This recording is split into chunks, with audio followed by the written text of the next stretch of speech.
નમસ્કાર મિત્રો, વિડીયોમાં તમારું સ્વાગત છે। જ્યારે વાત કરીએ આ સુરતમાં બનેલા ડાયમંડ બુર્સના માલિક કોણ છે, તો ચાલો જાણીએ આ ઓફિસના ભાડા માટે લેવા કેટલા રૂપિયા ચૂકવવા પડે છે।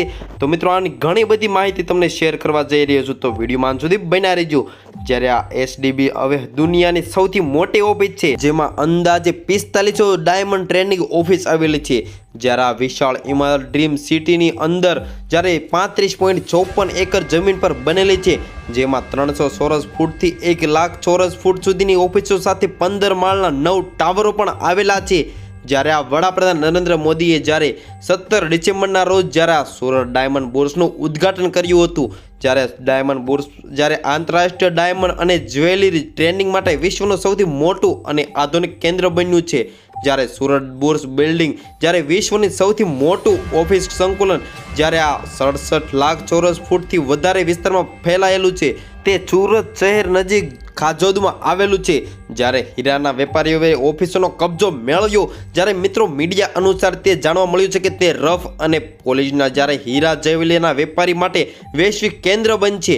જ્યારે આ ઉપરાંત આયાત અને નિકાસનું પણ કેન્દ્ર બનશે। જ્યારે એસબીડીના જ્યારે મીડિયા કમ્યુનિટી દ્વારા જ્યારે જાણવા મળ્યું છે કે જ્યારે આ મુંબઈ સ્થિત હીરાના વેપારીઓ સહિત ઘણા હીરાના વેપારીઓ તેમની ઓફિસો પર કબજો મેળવી લીધો છે, જે ઓક્શન બાદ જ્યારે મેનેજમેન્ટ દ્વારા ફાળવવામાં આવી હતી। તો મિત્રો જાણીએ કે કોણ છે આ ડાયમંડ બુર્સના માલિક। તો મિત્રો તમને જણાવી દઈએ કે જ્યારે સુરત ડાયમંડ એક્સચેન્જ જ્યારે એટલે કે એસડીબી એક નોન પ્રોજેક્ટ એક્સચેન્જર છે, જે કંપની એક્ટ 2013ની કલમ 8 હેઠળ રજિસ્ટ્રેશન છે।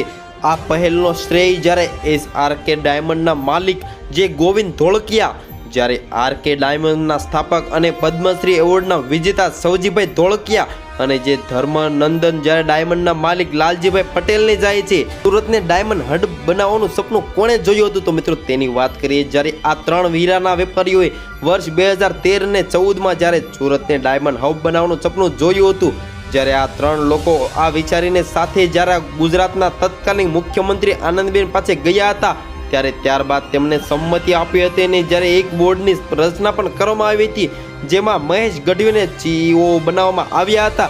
જ્યારે આ ઇમારત સુરત અને ગુજરાતમાં જ્યારે ડાયમંડ બુર્સની સ્થાપના અને પ્રમોશન માટે બનાવવામાં આવી છે। જ્યારે મહેશ ગઢવીએ કહ્યું હતું કે પેગ્નાગોન જ્યારે હરાવવા તેમના ઉદ્દેશનો ભાગ ન હતો, પ્રોજેક્ટનું કદ માગ દ્વારા નક્કી કરવામાં આવે। તેમણે કહ્યું હતું કે બિલ્ડિંગ બન્યા બાદ ઘણા લોકોએ ઓફિસ અંદર ખરીદી હતી। જ્યારે ઓફિસનું ભાડું કેટલા રૂપિયા છે મિત્રો તેની વાત કરીએ। જ્યારે આ એસડીબી જ્યારે હવે દુનિયાની સૌથી મોટી ઓફિસ છે, જેમાં અંદાજે 4500 ડાયમંડ ટ્રેનિંગ ઓફિસ આવેલી છે।